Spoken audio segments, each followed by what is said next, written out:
take shit. I got no love for the fakeness. If you wanna play tough and wanna hate this, I'll always show up. I don't ever slow up, no I don't take shit. I got no love for the fakeness. If you wanna play tough and wanna hate this, I'll always show up and make a statement. I don't ever slow up, no I don't take shit. I got no love for the fakeness. If you wanna play tough and wanna hate this, I'll always show up and make a statement. Everything I do, hey kid, don't ever let them get inside your head. Pembalap Gresini Racing, Marc Marquez, mendapatkan kepuasan pribadi usai terbukti bisa tampil kompetitif sekalinya pindah ke Ducati di MotoGP 2024. Marquez menyatakan performanya yang apik sepanjang musim ini bersama Desmosedici GP23 menjawab semua keraguan tentang dirinya sendiri. Marquez secara kontroversial memutuskan kontrak dengan Repsol Honda setahun lebih awal demi pindah ke Gresini yang berstatus tim satelit. Usai menjalani 4 musim yang kelam, Marquez rela tak digaji oleh Gresini dan Legawa hanya dapat motor lama Ducati. Semua ini demi membuktikan bahwa ia belum habis. Marquez menyatakan statusnya sebagai 8 kali juara dunia tak membuatnya berhenti meragukan dirinya sendiri, terutama ketika Honda terpuruk. Pada masa-masa itulah Marquez mulai penasaran apakah dirinya juga bisa tampil garang ketika mengendarai Ducati, motor yang superior selama 4 musim terakhir. Marquez sendiri sempat didekati oleh Ducati pada 2016 dan 2019, tetapi menolak karena merasa berutang budi kepada Honda. Kini, semua berubah dan ia senang akhirnya bergabung ke Ducati. Ini kepuasan pribadi. Pasalnya, meski banyak pengalaman di MotoGP, Anda akan tetap punya beberapa keraguan ketika mengambil keputusan sebesar itu, ujarnya. Selain itu, usai naik motor yang sama selama 10 tahun, saya punya beberapa keraguan. Apakah aku bisa mengendarai Ducati? Saya tadinya tak berpikir bakal bisa. Namun, lalu saya pikir saya bisa. Jika tidak, saya takkan ambil keputusan pindah. Meski begitu, ada beberapa keraguan, dan terkadang memang lebih baik punya keraguan macam ini, lanjutnya. Di lain sisi, Marquez terkejut bisa langsung nyaman dengan Desmosedici sejak menjajalnya pertama kali dalam tes pasca musim di Valencia, pada November 2023 lalu. Saya kaget karena sejak run pertama saya langsung sangat nyaman di atas motor. Itu salah satu kekuatan saya saat berkendara, beradaptasi dengan motor atau kondisi yang ada, tuturnya. Namun, soal ruang untuk berkembang, itu hal lain lagi. Pasalnya, seseorang yang kesulitan mungkin justru punya ruang berkembang lebih luas. Sementara itu, di akhir kejuaraan meski telah memenangkan setengah dari Grand Prix yang diperebutkan sejauh musim ini, Pecco Bagnaia tahu dia dipaksa untuk mencapai kesempurnaan untuk mencoba menggulingkan Jorge Martin. Sementara itu, penyesalan yang muncul di Ducati sudah bisa kita rasakan.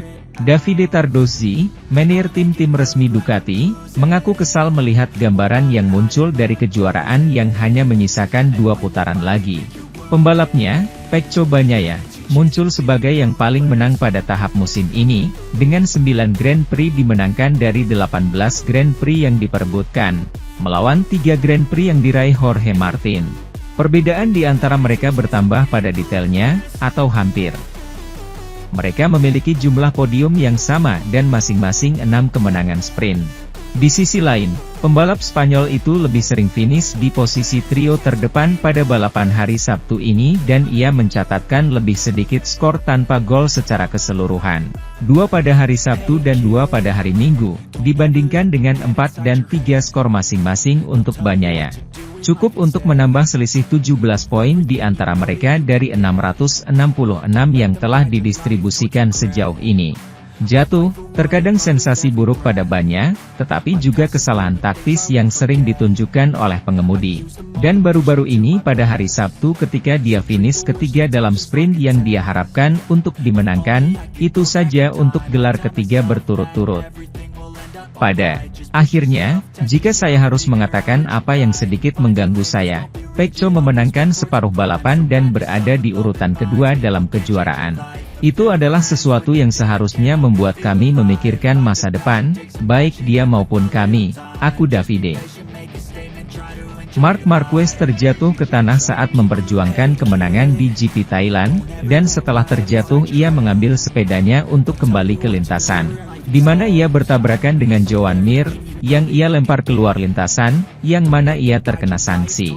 Pria asal Gresini ini kembali memanfaatkan kondisi rumit dalam perlombaan yang dinyatakan flag to flag, untuk memperebutkan kemenangan dan bahkan berhasil 2 kali memimpin saat bertarung dengan Pecco Bagnaia.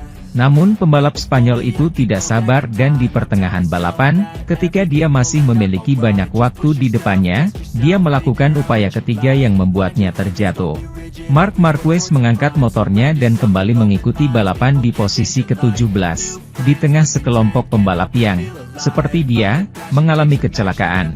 Seperti Fabio Quartararo atau Enea Bastianini, yang mempertaruhkan tempat ketiga di kejuaraan dunia. Sesampainya di sana, Marc memiliki kecepatan lebih dari mereka semua dan mulai menyalip hingga ia mencapai poin dan, sesampainya di sana, langsung masuk 10 besar. Bertemu dengan mantan rekan setimnya di Honda, Joan Mir, di sepanjang jalan. Sesampainya di sana, Marc berusaha melewatinya dengan cepat. Sialnya mereka bertemu di tengah tikungan dan pembalap Mallorca itu terlempar keluar lintasan, meski tidak terjatuh. Di televisi terlihat bagaimana roda depan Marc membentur bahu Mir hingga membuatnya keluar lintasan. Usai balapan, di televisi, ketika Marc ditanya tentang kerasnya tindakan tersebut dan sanksi menyerahkan tempat yang dikenakan padanya, dia memberikan jawaban yang penuh teka-teki.